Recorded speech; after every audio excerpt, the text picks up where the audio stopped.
हम जब स्कूल जाते थे, एक तो हम स्कूल पढ़ने नहीं जाते थे, दर्शन देने जाते थे, क्योंकि 7 वर्ष से कथा चालू कर दी तो हम स्कूल में शुरू से ही वीआईपी थे, मतलब वीआईपी ट्रीटमेंट मिलती थी। मास्टर मारते नहीं थे, डांटते नहीं थे, क्यों? बोले कथा करती है तो डांटेंगे क्यों?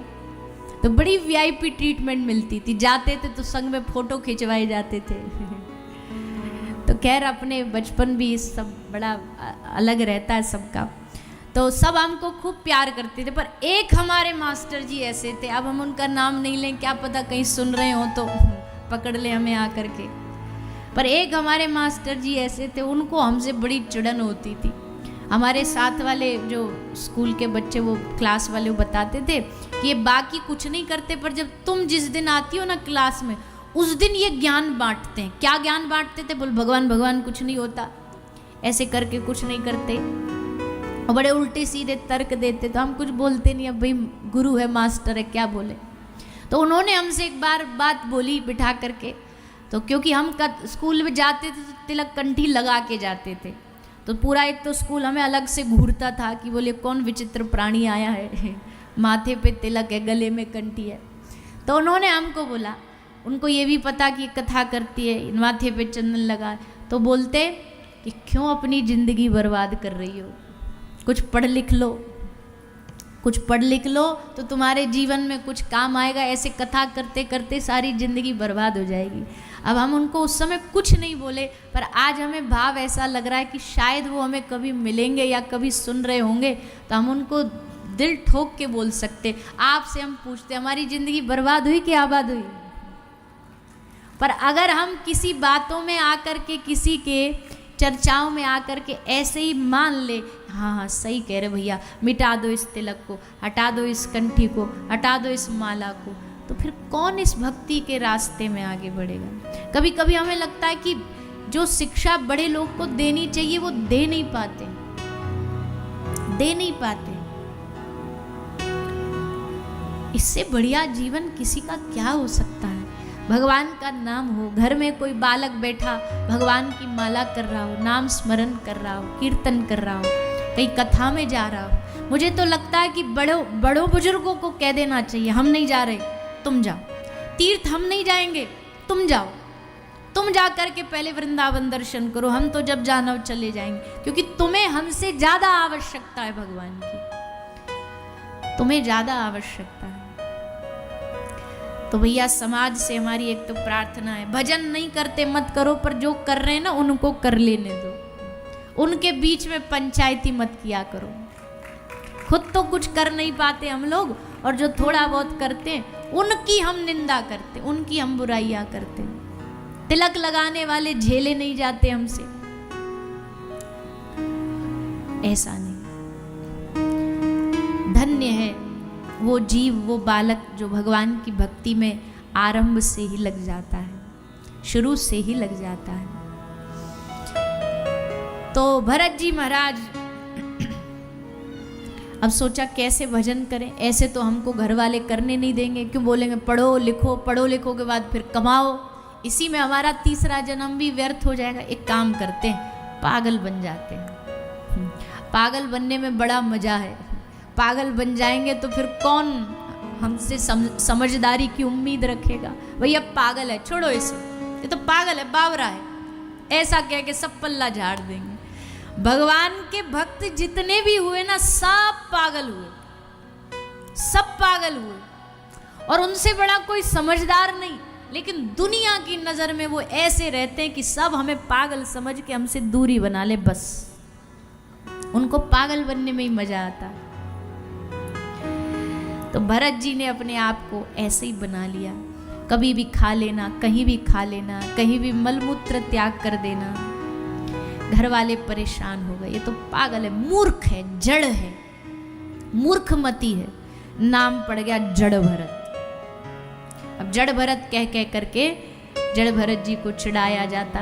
भरत जी फिर भी मुस्कुराते रहे, दुनिया इन पे हंसती और ये मन ही मन उस दुनिया पे हंसते कि बताओ देखो कुछ भी पाया नहीं इन्होंने और जीवन बर्बाद कर रहे।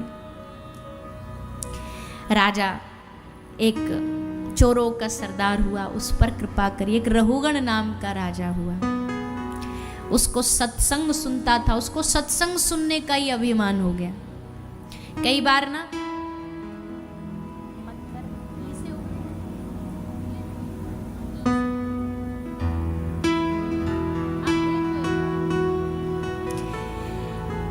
राजा रहुगण एक राजा था, उसको कथा सुनने का ही अभिमान था। क्या बोले, हमसे बड़ा कोई कथा का प्रेमी नहीं है, देखो हम सब अपना राजपाट छोड़ करके कथा सुनने के लिए आते।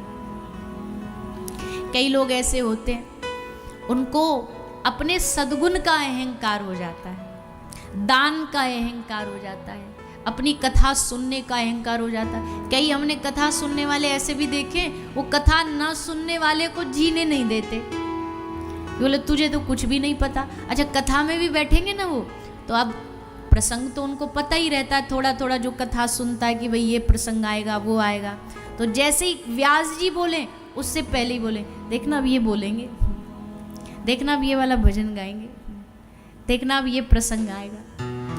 तो उनको उसी का अभिमान आ जाता है, या हम बड़े सत्संगी, हमें सब पता है, हमें सब आता है। पर भैया देखो, जब भी हमें सत्संग में बैठना चाहिए ना, तो एकदम कोरा कागज बन के बैठना चाहिए। कोरे कागज पे ही तो कोई कुछ लिखेगा। अब पहले से ही लिखावट लिखी होगी तो उस पे कोई क्या लिखेगा? कागज खाली रखना पड़ेगा। खाली होकर के हर कथा में जाओ ना, तो एकदम शून्य बन के जाओ कि हमें कुछ नहीं आता, हमें ये इतना कुछ आता है, ये सोच के जाओगे तो कुछ पा नहीं सकोगे, कुछ प्राप्त न कर पाओगे, प्राप्त नहीं कर सकेंगे। इसलिए जरूरी है, इस संसार में सद्गुण होना बहुत अच्छी बात है, पर सद्गुणों का अहंकार हमारे सारे अच्छे कर्मों का विनाश कर देता है, सारे अच्छे कर्मों को मिटा देता है। तुम दान कर रहे हो, खूब दान करो, पर दान का अगर अहम रखोगे तो दान का फल नहीं मिलेगा, दान का लाभ नहीं मिलेगा, सब दान ऐसे ही खत्म हो जाएगा। संसार में अगर भगवान ने आपको किसी का सहयोगी बनने का अवसर दिया, सामर्थ्य दिया, तो ये तो भगवान को धन्यवाद दो कि भगवान ने इतना कीमती आपको बनाया कि आप उसका सहयोग कर पा रहे हो। नहीं तो कौन इस दुनिया में किसका सहयोग कर पाता? आज हम 1 रुपया भी किसी को दे, 5 रुपया किसी को, 10 रुपया, हमारी कॉलर एकदम खड़ी हो जाती, देखो। पर ये नहीं सोचते कि जब दुनिया में आए थे तो जेब भी नहीं था, तो ये पैसा तेरा कहां से आ गया? अपना थोड़ी है जिसको दे करके कॉलर चढ़ा के चल रहे हो, ठाकुर जी का दिया हुआ है, भगवान का दिया हुआ है, और भगवान के जनों में लगा रहे हो तो कोई एहसान नहीं है, भगवान का दिया भगवान के लोगों में लगा रहे हो, ये तो उनकी कृपा है। पर हम अभिमान में भर जाते, घमंड में भर जाते, मैंने किया। कथा करा रहे हो, बहुत अच्छी बात है, पर कथा 7 दिन कराने के बाद, परिश्रम करने के बाद अगर अंत में ये बोल दी, देखो हमने कितनी अच्छी कथा कराई, तो 7 दिन की कथा सुनने वाले बोले, तुमको पता है कितनी दूर जाते थे हम कथा सुनने के लिए, जगह भी नहीं मिलती थी, फिर भी हम गए कथा सुनने के लिए। हम कथा से प्यार है इसलिए गए, तुम क्या जानते हो कथा क्या होती? ये अभिमान है, ये अपने आप को ये प्रदर्शित करना कि हम बड़े ज्ञानी हैं, ये अभिमान है। और वो अभिमान हमें जो चीज हम प्राप्त करने आए वो प्राप्त नहीं करने देता, वो पाने नहीं देता। इसलिए जितना हो सके सद्गुणों के अभिमान से बचो, भजन के अभिमान से बचो। थोड़ा बहुत भी भजन कर रहे हो और फिर उसका अभिमान दिखा रहे हो कि भैया हम बड़े भजनानंदी हैं, हम बड़े साधु प्रवृत्ति के हैं, तो मतलब आप भजनानंदी नहीं हो। भजनानंदी वो होता है जो लाख भजन करके भी बोले कि हे प्रभु हम कुछ भी नहीं करते। श्री दादू दयाल जी ने अपने जीवन में 1 खरब राम नाम लिया, 1 खरब, 1 लाख, 1 करोड़, 1 अरब और फिर 1 खरब नाम राम नाम लिया। और जब जा रहे थे दुनिया से तो रोते रोते बोले, दादू जैसा नाम था वैसा लीना नहीं, जैसा नाम मुझे लेना चाहिए था मैं ले ना पाया। 1 खरब नाम लेने के बाद भी कह रहे मैं भजन नहीं कर। हम 2 माला करके ऐसा एहसान दिखाते भगवान पे, भगवान के सामने एकदम चौड़ के जाएंगे, पता है हमने आज 2 माला करी, भगवान बोले तो बोले उसके बदले में 2 करोड़ दो। हमने 2 करी, तुम 2 दो। भगवान से बोले भगवान हमारा बढ़िया सब बंगला बना दो। भगवान बोले काय को बनवाओ? बोले हमने तुम्हारा बिहारी जी में फूल बंगला नहीं बनवाया था क्या? उसके बदले रिश्वत चलती है। भगवान के भाई बुरा नहीं मानिएगा, पर मंदिरों में जो मिठाई का डब्बा लेके जा रहे हैं ना, ये वही है डब्बा दे करके वे तेरा तुझको अर्पण बाहर से कह रहे, पर मन मन में क्या कह रहे, हम तुम्हारे लिए मिठाई लाएं, अब प्रभु देखो हमारा ये काम कर देना, हमारी मन्नत पूरी कर देना। ये रिश्वत है भगवान के सामने। नहीं, ऐसा नहीं, अदला बदली मत करो। और जो कर रहे हो, थोड़ा बहुत कमा रहे हो भगवान का सद्गुण, उसका अभिमान मत करो। अरे भैया कौन होते हैं, अगर ठाकुर जी ना चाहे तो कौन इस दुनिया में सांस भी नहीं चल सकेगी हमारी, हम बोल तक नहीं पाएंगे।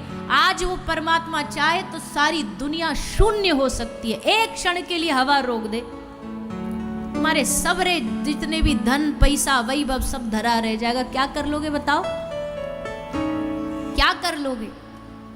कौन सा अभिमान पाल के रखे हम? ये दुनिया ठाकुर जी चला रहे, उनकी कृपा से चल रही है।